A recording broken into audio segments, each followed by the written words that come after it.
Welcome to Eventful Endeavors, secrets to crafting the perfect celebration.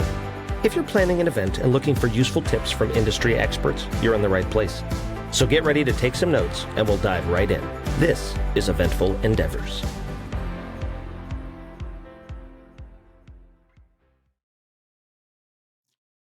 All right, we are here again with Eventful Endeavors, another episode. And today I'm really excited because we are here with Jennifer, who works at Reptiles Animals Ranch, which is a venue that's very near and dear to my heart because I got married there last June. It's one of my favorite venues in Southern California, and there's a lot of unique properties about it, but we'll get into that in a little bit. But first, Jennifer, talk to me a little bit about just kind of your history, how you got started with weddings, and how that all came to be. Of course, I'd love to. So when I personally got married, I was looking for a venue, what we do and what we're all about, and I couldn't find one in Southern California. I also didn't want to spend like a down payment on a home just for a one-day party. So it was really difficult to find, our ideal spot. We got married. We ended up buying the property within, in Sylmar. And Corey's dad, my husband now, was like, maybe you guys should do weddings here. And I thought, I don't know. Corey and I are pretty unique. We like the outdoors. We like animals. I don't really think it's going to do that well, but you know what? Why not? So we went with it. Fast forward a couple of years, it turns out we're not as unique. So there's a lot of people that like, the outdoors, rustic, Right. A venue that allows you to do, we're pretty flexible. And here we are. Yeah. And that was my favorite thing about the venue is that it was so, you were able to it was like a clean slate. You could very much do whatever you wanted there. It was in the middle of nowhere, but like still really close to town. So It's easy to get to and very remote at the same time, and just a blank canvas for all kinds of fun. Exactly. So yeah, I'm glad you guys decided to do that because I know, and every wedding we've performed at there has been so much fun as well. So, yay! So yeah, basically what I'd like to do is we're going to go through a couple just kind of generic questions because you've worked a lot of weddings. I've worked a lot of weddings. We've seen some stuff. So I've just got some questions that I kind of ask everybody that I'm genuinely fascinated by. So first of all, when was the first wedding you guys did? Let's see. Like what year? Was it relatively recently? 2016. Okay. So it's been like 7, 8 years or so.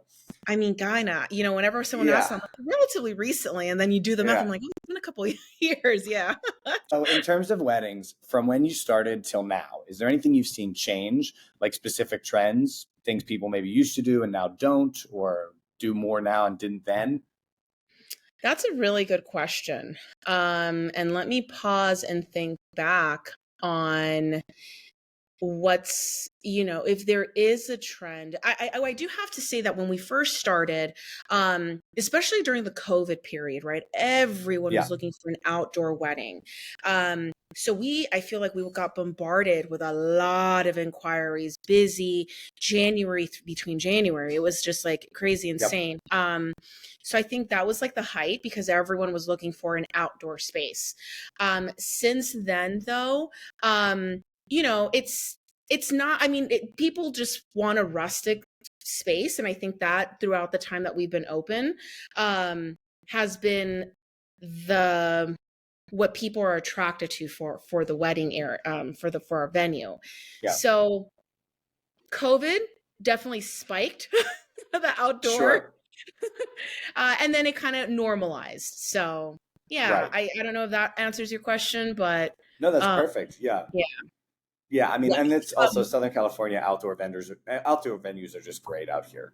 Right. Now, from a personal perspective, I guess, we've been trying to get as creative as possible, right? So when we first started weddings, we had the whole outdoor rustic feel to it. And then because I'm really in charge of the animal side of the business, I'm like, how can I incorporate the animals into weddings? How can we be creative? So now, if I look back, animals are being incorporated even more. We have our beer burro or beer donkey. We just random, requests like a tortoise ring bearer, a goat ring bearer, a mini horse ring bearer. So I feel those, and it could be just because I'm pushing them more because I'm just doing more with the animals in the weddings.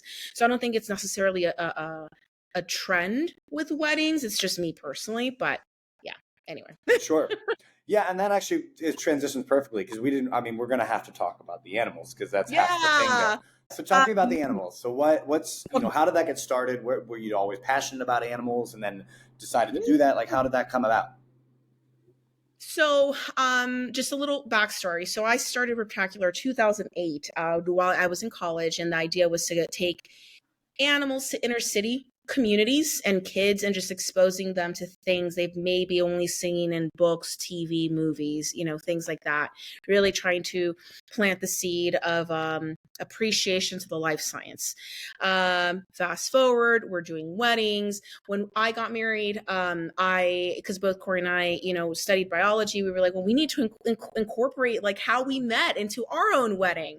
Right. So we had all sorts of things. I mean, kangaroos, we had a capuchin monkey, we had camel rides, and the list goes on and on. Did you guys get married at the ranch? No. No, okay. I was just curious. I didn't know. So you incorporated those animals into your wedding, though. Yeah. So, again, Corey's dad is like, let's start, do weddings. Yep. We're like, oh no. Okay, so rustic is in. People are actually booking. Sure. Then as we started booking more weddings, I'm like, well, I guess I'm not that unique, and maybe we should start incorporating our animals into other people's weddings. And that's taken off. So again, we're not that unique. And you name it. We've had a monitor in a suit walk around during cocktail hour. We've had a cow during cowtail hour. It's just fun, and a lot of the animals that we use really like the attention, like our donkey brays, which is like the typical donkey sound, ee-yaw, if people are not giving her the love and the attention. So she really likes that job, if that's what you want to call it. Sure. So we just kind of have fun with it, a lot of questions. Sometimes people ask us, like, where did you get the animals from? We did acquire some of the specific species to work around public settings so they won't get stressed, and they can deal with, that type of interaction. Some of them are rescues. Some of them were accidentally born here. And some of them were adoptions. People just realized they couldn't take care of them anymore. So they all have a different story. They all have different personalities. But, I like to put myself in the bride's shoes. And I just wanted something that people would just have fun with. I think when you think of wedding, you're marrying, you're connecting officially with a person that you're going to spend the rest of your life with. But I've just seen so many couples stressing over flowers, and the photographer isn't here, and these honestly insignificant things in the grand scheme of things, because it's a party. You're there to celebrate, the union. And whenever I encounter couples, that's what I try and remind them. Remember, you're here to have fun. So that's kind of where the animals come into play. It's just something I want it for me personally, and I think other people want the same thing. And the one thing everybody talked about from our wedding is the beer burrow. Yeah. I mean, everybody was like, and I kind of spoiled it ahead of time. I wasn't supposed to tell people, but I was like, yeah, there's going to be a beer burrow. People are like, what's that? I was like, don't worry. It's a donkey that's going to bring you beer. You're fine. And they're like, what are you doing? What kind of party is this? But it was amazing. About it. And it's just everybody fun. talks about it. Everybody talks about it. And it was all of their favorite part of the wedding. So yeah, I love that. That's so cool, and I'm glad that there's such a unique venue 25 minutes from my house, which was incredible. So let me ask you this question, because you've seen weddings quite a bit. So I like to ask people this question just because it's fun. What is the most, I guess, cringeworthy thing you've seen at a wedding? Like awkward, like, oh, maybe they shouldn't have added that to their timeline, or just did not work and was very uncomfortable. That's a great question. Now, Anything the problem is, the problem is telling you. Right. First one that pops to your head. First one that pops into your head. It's not so much with the timelines. I mean, all the Yeah. timelines are pretty straightforward, right? You have the Sure. ceremony, you have cocktail hour, you have dinner, party. Yeah. It's more of like the things that have gone wrong. I think the craziest one that's gonna off of the top of my head, and if my staff sees this video, they're gonna start laughing about it because it's just like I said, the craziest one. Yeah. There was a girl, I think she had just turned of age to drink, so she Okay. didn't know her limits. How? Yeah. Yeah, so Sure. she ended up wandering into the forest, and staff No. saw her, but she like exorcist status, like went through these like fence lines, and she got her hair caught, so a chunk of her hair ended up on the fence line. So staff is like, where is this girl? So we're and we started recording it because we're like, we need to, just in case of anything for liability purposes, like we need to Right. kind of catch this on video. And it's like it reminded Sure. me of the Blair Witch Project, because they're all running and like calling her name out, and then you see her like run this way, and everyone's like, "Hey, come back!" It was just so weird. So alcohol definitely has Oh like man. a twist. That's She ended up horrifying. getting caught. It was Okay. for her Were the too. guests out there It was, with you? Were the no, guests helping you? no. So we tried to like control the situation as much as Right, without possible. them knowing. Yeah. Right. And like the couple knew, and like after the fact, because it was like we needed to go into action. Like there's this young girl out Yeah. in the forest, like It is a forest. I mean, it's it's there's like not nowhere, much around right? there. Yeah. You will get lost. It's not So fun. that is like one of the weirdest situations. That's I've also had animals, like people go into the pens when they're not supposed to, and again, it's all alcohol ooh. related, thinking they're Yeah. gonna talk to the camel or talk to the cows, and They don't usually talk yeah. back. So So, yeah. it's There's stories like that. It's just, alcohol definitely adds a little twist to oh. things. Yeah. Yeah. Yes, it does. That it sure does. Similarly to that question, because that's wild. Yeah. What's the most like unique, fun thing you've ever seen? Like, have you ever seen Oh, something that sticks out that you're like, I've never seen anybody else do this, and it was amazing? And you guys have a lot of um, unique stuff, so I'm sure, like, it's unique in general, but like anything specific you saw? yeah, I wanna say that sometimes, like, in October, you have, like, the Halloween themed weddings, Sure. like, some that fall exactly on the 31st, so they make it like a costume deal.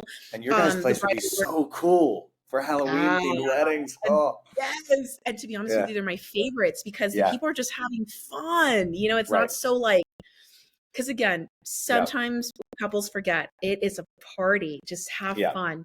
So yes. with those events, it's yeah, just because I see them enjoying it. Um, but yeah, I've like a couple of them, two in particular that I'm thinking of. Bride totally in black, came in on a camel for her grand Ah, entrance. that's And amazing. some of them are like in costumes, and just Right. again, it's I like that. I like seeing that kind of Yeah, I can so imagine that would be very, very cool, especially up there in the fall with that kind of yeah. wet. Oh, it'd be so pretty. Perfect. Yeah, Yeah. it would be amazing. Let me ask you this, because this is something I ask all venue people. If you had any advice for somebody who's just starting to plan a wedding, say they just got engaged, first piece of advice off the top of your head, you'd be like, this is what you need to know. My Um, advice. I keep saying it. I feel I've said it in every single question you've asked. It's a party. Yeah, Um, I always tell people, like, now we have requirements, right? And I tell them these requirements are there, even if this is not your ideal space. Do it, because from a once upon right. a time bride, I wish I would have done it. And the one thing is a day of coordinator. There are so many little things that you don't realize like a timeline, right? Yeah, As the couple, you're busy, taking pictures, this and that. You shouldn't be worried about why is the florist doing whatever? Why is the taco man not here?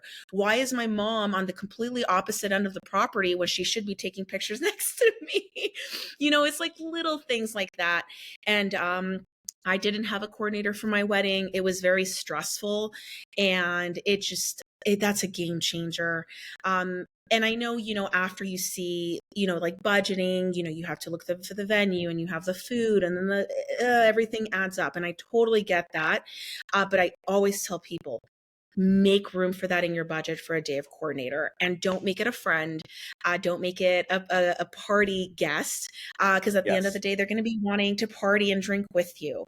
And when things go wrong, then it's still your problem, as the couple, if something's going wrong. And the idea is drink, have food, hang out with friends, celebrate this day, and pay someone else to worry about everything else that goes, if anything goes wrong. So that's my Yeah. biggest And I love that. recommendation. I'll be Yeah. completely honest with you too. Like when we first booked Reptacular, because we postponed because of COVID. But Yeah. when Yeah. we Yeah. first booked, I had just kind of recently gotten into doing weddings, and I was like, "Oh, we don't need a coordinator." But when I booked with you guys, you were like, well, "We require a coordinator," and I was like, "Oh, okay." So we were going to use my wife's cousin, and then Yeah. as we thought about it, we were like, "I don't think we should do this." And I was like, Yeah. and then we ended up booking a coordinator from you guys' PVL, who now is like somebody I've worked with many times. And like, I ended up Yeah. playing the ceremony at her wedding. Like, so we formed Yeah. a relationship and she's amazing. Yeah. But it was like unreal. Like we had all this crazy decor, all this vision. And I just brought like 3 boxes with me in the morning and I left them out. And I went and changed, and I came back because I'm a guy. I changed in 2 seconds. I came back and it was done. And I looked Yeah. around and I was like, "This is amazing." And then my Yeah. wife texted me and was like, "How is it?" And she was like, "It's exactly what we wanted." Like, no, didn't have to worry about it. So it was so much Yeah. fun. Yeah. And it's Yep. the best advice. That's what I always tell people too. Don't hire your friends and get a Yep. coordinator. Yep. So I'm glad Yep. you said it. Glad you said it. Yep. Okay, and just to wrap things up, so kind of like, because my next question is usually about what makes your guys' venue unique, but I mean, it's just all unique. It's so unique. I mean, there's camels, and tortoises, and Yes. it's amazing. So I Yep. love but I do want to ask some kind of just rapid fire kind of questions about your generic, like the venue and like how it kind of operates, just so people know. And of course, we'll link to all your social stuff in this so people can find you and book with you and that kind of stuff. So how's your guys' kind of availability? Like, do you guys book up far in advance? Do you have some openings even for next year? Like, what's your kind of availability like? You know what? We have like our certain seasons, like October and May, I feel are like the busiest months. Everyone Sure. wants those months and they tend to book up the fastest. I think we have no more like Saturdays available in both of those months as of now. Right. Some people book 2 years ahead of time. Like we already have some 2025 bookings. Others might wait a couple of months. Like we just booked something from like April, I think, or March of next year. Sure. So it's kind of all over the place. As long as people don't have like a specific date, like I need to get married on May 4th, 2025, whatever. Yeah. Then we're Big pretty Star Wars flexible fan. because we also do weddings during the weekday. So it's kind of all over. Yeah. I did a um Sunday. and there, yeah. I mean, Sundays, Fridays, we've had Mondays, we've had Thursdays, Wednesdays, so it's all Yeah. over the place. Cool. And then, we kind of charge accordingly. So, like on a weekday, Monday through Thursday, it's like $2,000 off of the regular price. So some people that are like, yeah, and that was me at, when we were getting married, like, I don't want to spend that much money. So we have that option available. Cool. So. I love that. Yeah, that's perfect. And Yeah. then what about and I already know the answer to this one because I got married there, but you guys don't have any kind of like in-house catering or anything. So it's a clean slate. You can bring everything with you, right? Bingo. So it's pretty much like camping, it's like an open space, an open space and an open canvas, a clear canvas, Right. and you guys can just do whatever you want. We do have a couple of like requirements, like the day of coordinator we were talking Sure. about, day of insurance, which is another thing that I tell people, even if this is not your space, highly recommend getting it. And then, alcohol, but every wedding has like their own alcohol requirements, but it's just to make sure that it's kind of tough love is what I tell people. So it's just to make sure that your day is perfect, everything goes according to plan, and then we don't have any like crazy situations to make the wedding not fun anymore. Right. So no caterers, whatever I tell people go stock up on alcohol from Costco, and then we just require that a bartender gives it out to the guests in a responsible manner. Right. And similarly, you guys have a PVL with a lot of vendors that have worked the venue that know the place, which is always reliable. and good to Exactly. use. Because we're an open space. Sometimes we've seen vendors that are just used to indoor areas. So it's a little bit like a little stressful for them because they don't know what to do. There's no kitchen, da da da. So we have like preferred vendors because they've been here before. It could be like, you hired a churro man and we really, really loved how, his product was good. He was very professional. We might add him to the list. So it's sometimes people that we've met at weddings that we really, really like. And then we just add them to the list. Cool. And then what's your guys, because you have a very big space. So do you guys have, like, what's your guest capacity? I mean, it's pretty big, That's right? a really good question. I think the Do you even have biggest, one? no. Yeah, I was like, do you even have a max? We've had concerts on the property and I swear like the thousands of people have showed up. Really? Wow. But as far as like wedding type of events, quinceañeras, those are the ones that go big, like a Sweet 16 in the Latin community. 500 was the biggest 500? party. 500 Really? people. It makes Yeah, me usually it makes me kind of upset that a 16-year-old has that many friends. I don't have that many. you I can't find 500 people I know. because as you get older, you get more selective. But it's Maybe. honestly Yeah. mom, dad, families tend to Sure. run big, But I'd say Yeah. typical weddings are like 150 to 300.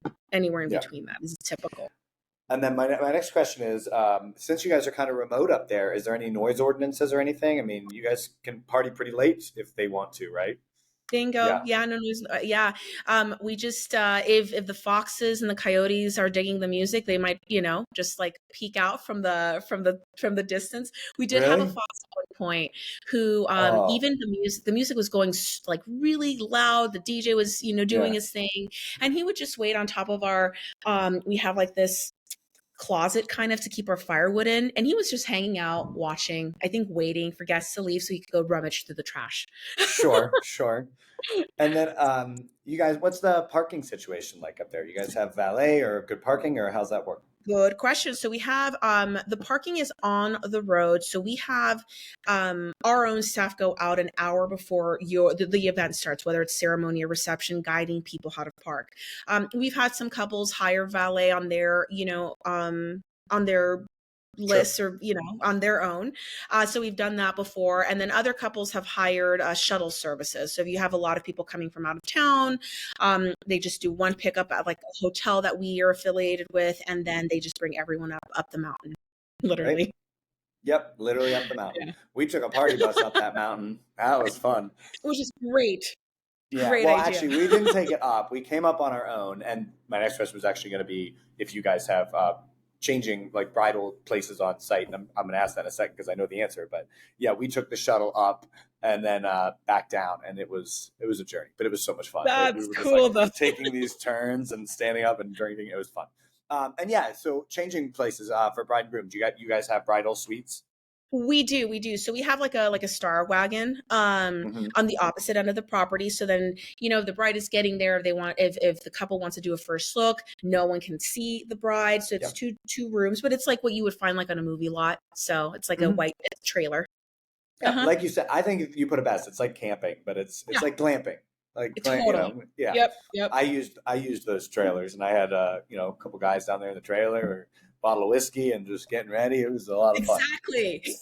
And then did the first look down there. Yeah, it was really really great. Yeah. And then my last question, because I always like to ask this, especially with a venue like yours with outdoor, that's all outdoors, is what's the kind of what do you guys do when you have weddings and it rains? What's the contingency that's a plan really there? good question.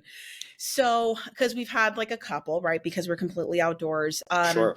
So we take down our they're like patio lights, the little twinkly. I don't know what the right word for those lights are.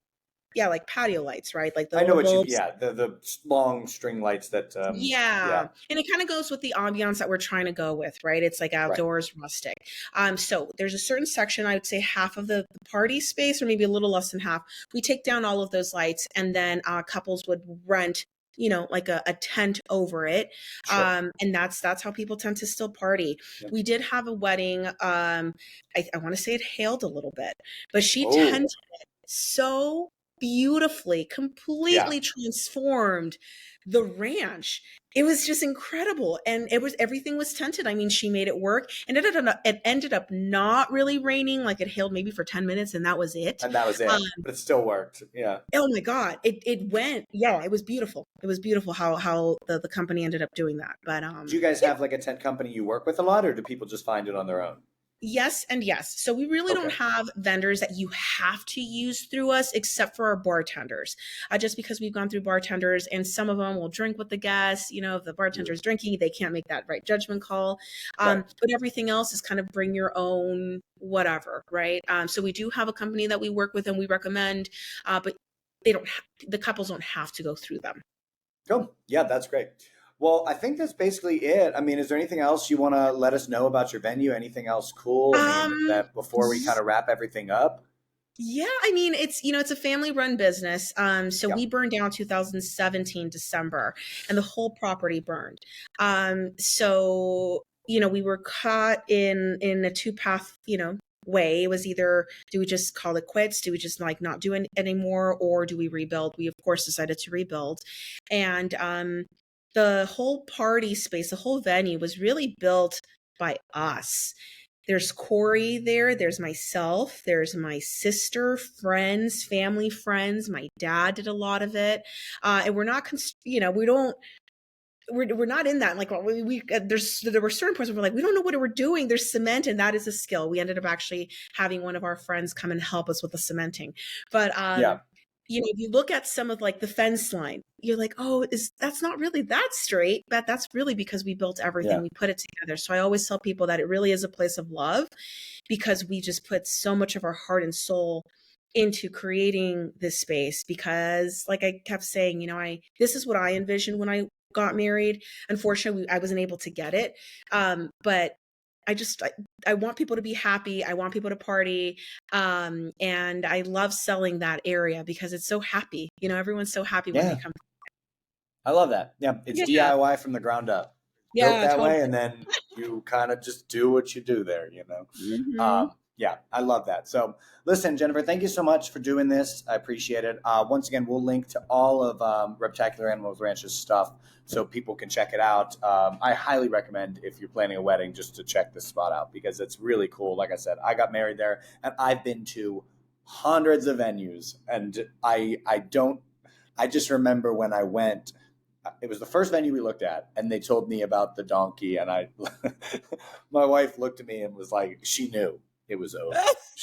She was like, he wants this venue right away. I was literally like, all right, where do I sign? I'm in. So yeah, I love it. And, thank you for doing this. And we'll talk soon. Everybody, Repticular Animals Ranch, and we'll talk to y'all soon. Thank you so much. Thanks for listening to another episode of Eventful Endeavors, Secrets to Crafting the Perfect Celebration.